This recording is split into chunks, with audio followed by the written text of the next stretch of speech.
I'm not wearing the tracksuit today. I've actually dressed up. I'm about to leave the house, but I had to record this video. I need to tell everyone why you should not invest this year in the stock market.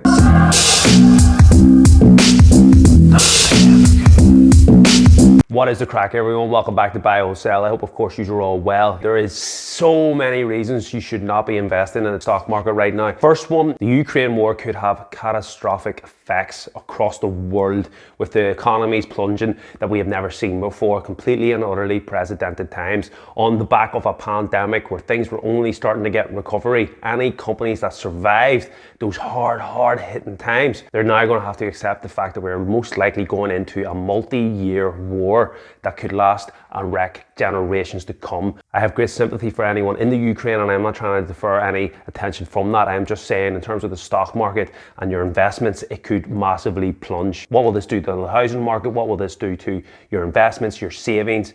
It is catastrophic. The second thing is that we've went into a bear market. Pretty much a year of seeing your stocks, growth stocks, go down the toilet. Most growth stocks, small caps, are 60 to 70, 80, 90% down. Things that are beyond recovery. What happens if these stocks that you love and you're buying the dip on, what happens if they get delisted from the NASDAQ? What happens if it's just another Serbian biotech? People on YouTube were pumping a year ago, the next hot stock, delisted only a matter of a couple of months ago. Anyone that had that stock lost a lot of money. What happens if you jumped in on the pump and missed the dump and now you're holding on the dream and it gets delisted? A lot of these companies are priced for bankruptcy right now. The third reason is inflation. This is going to cripple a lot of households. A lot of people are going to be bankrupt. A lot of people are going to lose a lot of money, and the ripple effect of that. We talked about it in my recession video, and I'll share the link here. When people can't afford to buy things, that affects the whole way up the chain.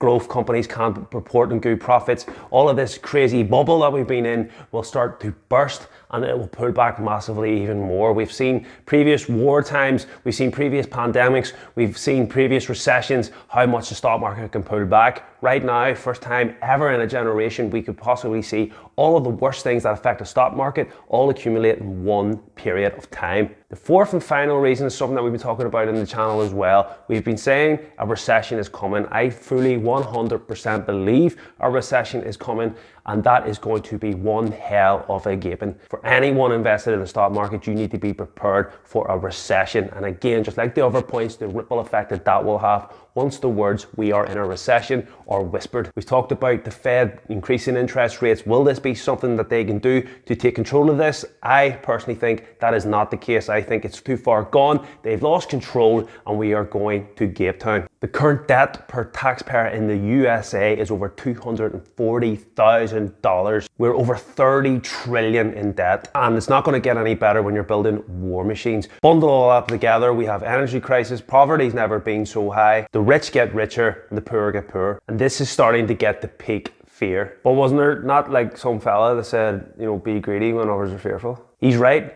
Big Warren Buffett said, be greedy when others are fearful. And what did he mean there? Don't be fearful, get the balls in. So within that, you have opportunities, and we've been talking about opportunities on this channel. We've been talking about the likes of wheat going up, inflationary measures, things going up, oil, gas, inflation, all of that. Bring it on, because if you're in the right stocks, there will be the winners. You can also short all this stuff, as we've been doing on the channel for the last year, in and out of shorting. Brilliant money to be made there. And there's golden opportunities. With this whole switch energy crisis that we have, there's going to be a full ramp up to EV plays. There's going to be a ramp up into solar, generating our own electricity as well. Plus, with that and situation with inflation, you will find the bonds go up. And over the last few weeks, with the whole crisis of the Ukraine war breaking out, we've been talking about riding the commodities. So there is plenty of opportunities. And with your long holds, now good companies, not talking about the Serbian biotechs, companies that are priced for bankruptcy. I am talking about the companies that will be here no matter what. For example, the FANG stocks. Let's have a look at Google. For example, when this is on the weekly chart, when you're looking at Google, these are the areas you want to buy. March 16th, when the crash happened last time, this is when it becomes oversold on the weekly chart. This is where you buy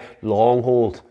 We aren't quite there yet, but we are going that way. I also have talked about the SPY. Where's that going? We fell out of channels. It looks like it's going down. Once it gets down to these levels, again, March 20, this is where you buy. You're investing for the long term. You have to buy at these dips, but at the right time. Don't do what me, Kevin, financial education, all these guys just go buying the dip, buying the dip, and buying the dip. Don't just keep throwing money into things. Everyone does not have an unlimited amount of money. You need to time your buys right. That is how you be the best trader you can be. These opportunities only come up maybe every couple of years. If you're investing for 10 years time, you want your stock that was 800 to fall to 400. If it's a good company, you're getting it at 50% discount. Why wouldn't you buy that? If I want a leather jacket and it's costing £300, if I can go in the next day and get it for £150, am I going to be buying one? I'm going to buy two for good measure. That's the attitude you gotta have. It will all be fine. Use the volatility to your advantage. Whether you're a swing trader, a day trader, a long holder, there's opportunities in every type of market. And that is the video. If you have found it informative, please like and subscribe and smash that like button. It really helps me grow the channel, and I'm trying my best to do that with all these different types of videos, putting a lot of effort in. So I appreciate you all for doing that. If you want to support the channel, you can buy me a coffee. And if you want to learn to trade, there is also the trading course down there below. And you want to know about how I prepared for the recession, I'd check out this video. It might give you some pointers and some tips where we go into a bit more detail. Until then, peace. Something that happens by chance, I think not.